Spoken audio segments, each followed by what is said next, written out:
Les amis, bonsoir, j'espère que votre samedi soir se passe bien. Buvons du bon vin avec Samuel Eto'o.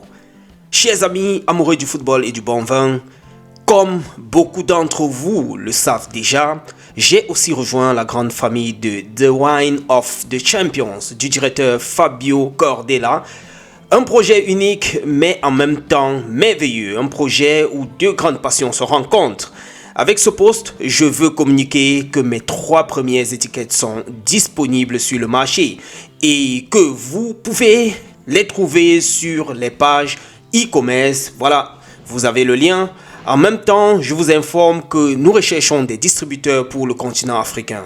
Si vous êtes un importateur et que vous êtes intéressé par la distribution de mes vins, il vous suffit d'envoyer un email à info@fabiocordella.com et d'écrire voilà, vous voyez déjà, Samuel Eto'o devient vigneron.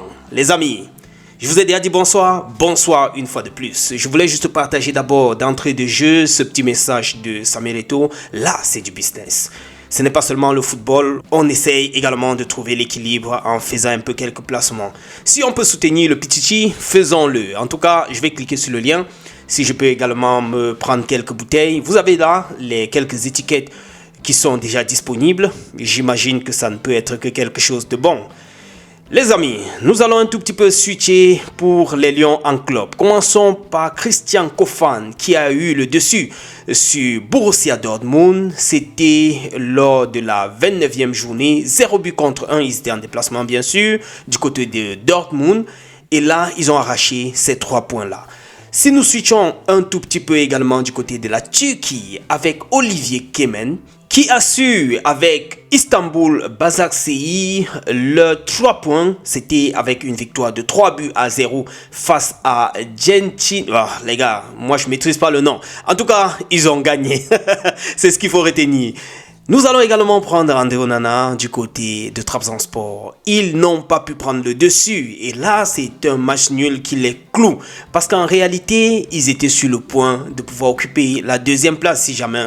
D'ailleurs, pourquoi pas la première, si jamais ils battaient Antalyaspor. Mais malheureusement, ils ont fait match nul, ce qui les maintient à la 3e position avec 64 points, tout juste derrière Fenerbahçe, alors qu'il y a une course pour la tête du championnat. En tout cas, on espère qu'ils vont réussir à terminer au moins dans les 2 premiers de ce championnat-là. Du côté de Montpellier avec Simon Gapandembu, là, le gars est en train de faire son 11e clean sheet.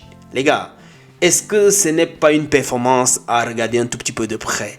11 clean sheets, ça mérite quand même une attention particulière. Ou bien, en tout cas, félicitations pour lui. Il a réussi lors du match nul à garder sa cage. Voilà, sa cage inviolée. Également, nous allons terminer avec Stade de Reims qui a également fait match nul avec Stade Laval. Là, Samuel Kotor n'a pas pu arracher les 3 points et on peut lire un peu de déception sur son visage. Mais en tout cas, on maintient tout simplement qu'ils n'ont pas perdu de points. Ils ont quand même eu 1 point lors de ce match-là. Les amis, c'est un peu très calme côté football ces jours, raison pour laquelle voilà, les actualités ne sont pas assez avec la fréquence qu'on connaît. Qu'à cela ne tienne, je suis de retour, j'ai un peu plus de temps. En passant les amis, demain c'est mon anniversaire. J'espère au moins que vous allez me souhaiter joyeux anniversaire les amis.